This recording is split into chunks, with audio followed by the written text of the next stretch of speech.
Once upon a time, there was a land that was happy and prosperous. It had a great education system, safe streets, and jobs for everyone.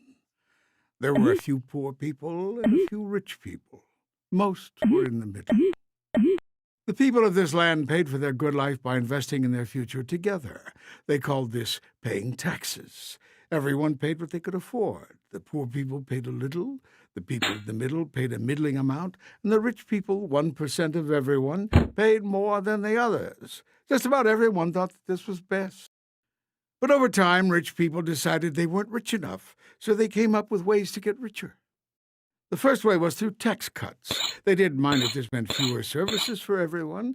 They said, why should I care about other non-rich people? I can hire teachers, safety, waste disposal people to work for me for less money than taxes cost. And then I can keep the rest of my taxes for me. The second way rich people got richer was through tax loopholes. These are laws that allow people to avoid paying taxes, with the idea that it's beneficial for other people too, if this group didn't pay. The third way rich people got richer was to pay no taxes at all. This is called tax evasion. Of course, if all the people did this, everything would fall apart. But rich people and giant companies they owned figured no one would notice. This is illegal, but many did it anyway. And so it went. In 20 years, rich people doubled their share of the land's income. Schools, public safety, the roads, parks, libraries, public transportation all went into decline. The rich people didn't care. They said everyone gets what they deserve, and they bought their own teachers, police, garbage collectors, and transportation. They also bought something else, elections. They spent so much money on politics, they elected people who liked what they liked. More tax cuts for the rich and big businesses, and fewer schools, road repairs, police, firefighters, and nurses for everyone else. When the 99% became upset, the rich people and their politicians said, "There is no other way." They repeated this so often many people believed them.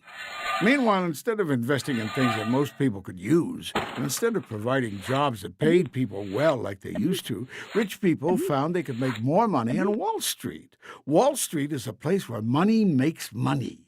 Here, the 1% made money so fast that they devoted more and more money to it.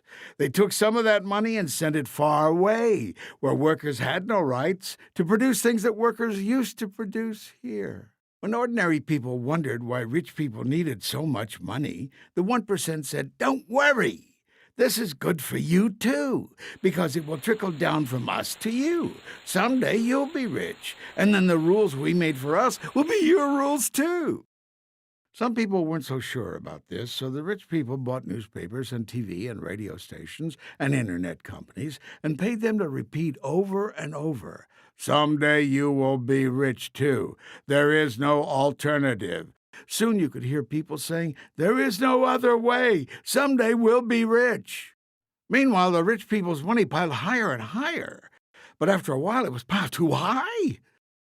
One day, the money fell down with a big crash. It fell down right on the houses of millions of ordinary people. It broke their houses. Then more money towers fell down. They fell on ordinary people's jobs. This is terrible. Everyone was scared. How did this happen? The government said, "We have to fix this." They were so used to rich people being rich, they immediately started printing money and giving it to rich people.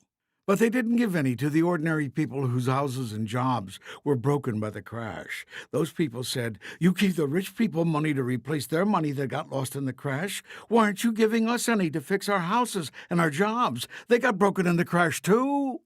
The government had no answer. Now the people got mad. Since they weren't sure who to be madder at, the government or rich people, they got mad at both. Rich people got worried. They thought, if the people get mad enough at us, they might take some of our money. This really upset the rich people, because they loved their money more than anything in the whole world. So they devised a plan. They called it, "Look over there!" Whenever people said, "How come you rich people are getting richer while all the rest of us are losing our houses, our jobs, and our schools?" the rich people pointed at someone else and said, "Look over there!" First they pointed at the people whose houses were broken and said, "Look over there! Poor people caused the crash. They built their houses in the wrong place. they hadn't done that, the money wouldn't have fallen on them. But most people didn't believe them. So the rich people pointed at someone else this time, teachers. They said, look over there. Teachers have jobs and you don't. No one can ever fire them. And lots of teachers are bad. The schools are failing. Teachers are the reason. Bad teachers. Bad teachers. Most people didn't believe this. They remembered the problem was the crash, not bad teachers. The rich people realized it might be safer for them if someone else pointed their fingers. So they took some of their money, and even though it was just a little bit of their money, it was a lot of money since they had so much. They helped more people get elected. These politicians pointed their fingers at police, firefighters, librarians, and other public employees. They said, look over there! These people are greedy. They have jobs and you don't. You don't have retirement plans and they do. They caused the crash. Some people thought this might be true. They knew someone or something had caused the money to fall. Maybe it was the firefighters. But others remembered that firefighters helped them when their houses were on fire. They also remembered it was the 1% who built the money towers that crashed on their houses and jobs. Some people even remembered those towers of money had replaced factories and jobs that people used to have. And those jobs used to have retirement plans, too. And the ordinary people remembered that the teachers and firefighters lived in their neighborhoods and shopped in the same stores and didn't seem to be the problem at all. The people looked around. They saw too many students in their classrooms. They saw their roads filling with holes. They saw when they needed help, it took longer to arrive. People began to say, maybe rich people have too much money now. And maybe our problems have something to do with the 1% not paying their fair share of taxes. And also, maybe rich people should pay the same rate of taxes they used to when our land was prosperous and more people were better off. The rich people heard these things and grew worried. They told their politicians to pass laws to prevent people from organizing, prevent people from voting, prevent people from having retirement plans. But now the people understood the problem. It was rich people who crashed the money onto their houses and jobs. It was the 1% who got politicians to cut their taxes until there wasn't enough for schools, safe streets, libraries, health care, and parks. And it was rich people blaming everyone but themselves for what had happened. This is where we are now. And we have a question. Is there no alternative? Or can the people of this land do something to live happily ever after?